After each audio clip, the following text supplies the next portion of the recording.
کہ اللہ کے رسول صلی اللہ علیہ وسلم نے یہ دعا فرمائی تھی کہ یا اللہ میں علی سے محبت کرتا ہوں، جو اس سے محبت کرے تو اس سے محبت کرے۔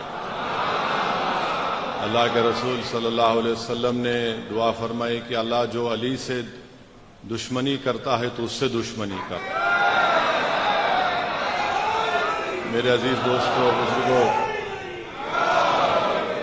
معزز علماء کرام تشریف فرما ہے،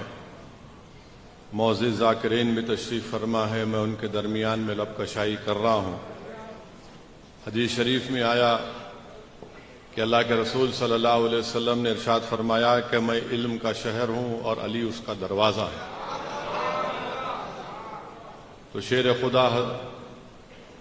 علی مرتضیٰ نے یہ ارشاد فرمایا کہ بسم اللہ کی بے کے بعد شیر خدا نے فرمایا کہ وہاں سے میرا مقام شروع ہوتا ہے۔ پھر وہیں پر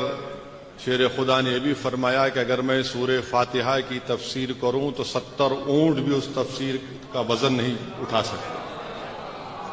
میرے عزیز دوستوں اور بزرگوں، مجھے یقین ہے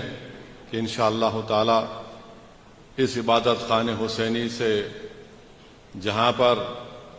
شیر خدا علی مرتضیٰ کا ذکر بھی ہوگا، جہاں پر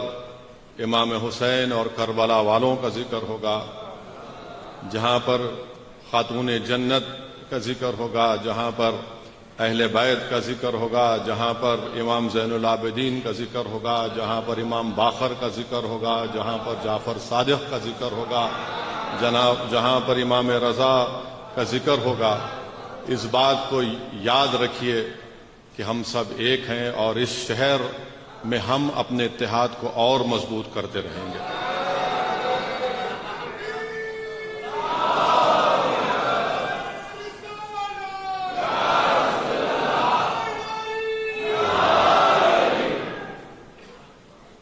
اور جو حدیث شریف میں آیا ہے کہ جو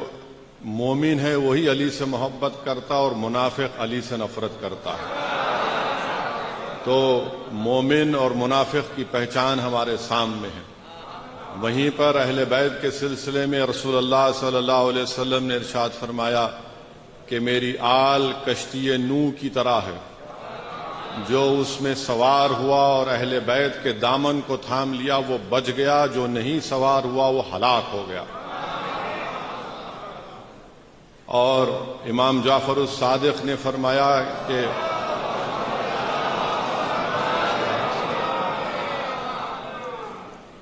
قرآن شریف کی اس آیات کے بارے میں آپ نے فرمایا جس میں اللہ نے فرمایا کہ اللہ کی رسی کو مضبوطی سے تھام لو۔ امام جعفر الصادق نے فرمایا کہ وہ رسی کو مضبوط تھامنے کا مطلب یہ ہے کہ اہل بیت کے دامن کو تھام لو۔ تو میرے عزیز دوستوں اور بزرگوں، آپ تمام کو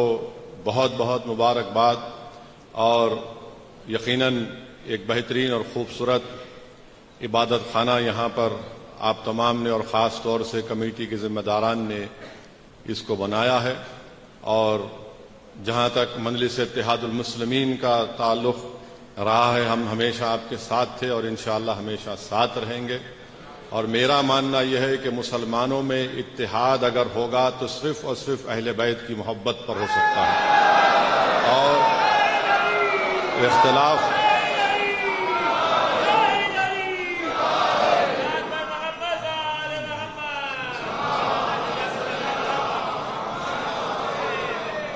اختلافات عقیدے پر، مسلک پر ہو سکتے ہیں، مگر اہل بیت کی محبت پر اختلاف نہیں ہو سکتا۔ تو اسی موضوع پر، اسی چیز پر ہم تمام کو اپنے آپ کو جڑنا ہے۔ اور میری یہ خوش قسمتی رہی کہ آج سے چند مہینے پہلے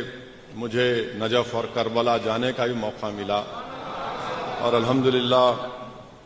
میں جب شیر خدا کی بارگاہ میں پہنچا تو وہ جو کیفیت مجھ پر طاری ہوئی تھی میں اس کو بیان نہیں کر سکتا۔ اس کے بعد پھر ہم کو ہمارے دلی کے سپریم کورٹ کے دوست ہے، وکیل ہے نظام پاشا کے ساتھ ہم کربلا گئے۔ وہاں پر جب پہنچے تو وہاں کا ایک اور ہی منظر تھا۔ بہرحال عزیز دوستوں اور بزرگوں، یہ جو دین ہم کو ملا ہے، حضرت علی کی محنت حضرت علی کی قربانی، ان کی شہادت، امام حسین کی شہادت، اہل بیت کی شہادت سے دین ہم کو ملا ہے، اور اس دین کے لیے ہم کو ضرورت پڑی تو ہم ماضی میں بھی ہم نے اپنا سب کچھ قربان کیا اس دین کی عظمت کے لیے، اور انشاءاللہ تعالی مستقبل میں بھی اگر کوئی ہمارے اتحاد کو چیلنج کرے گا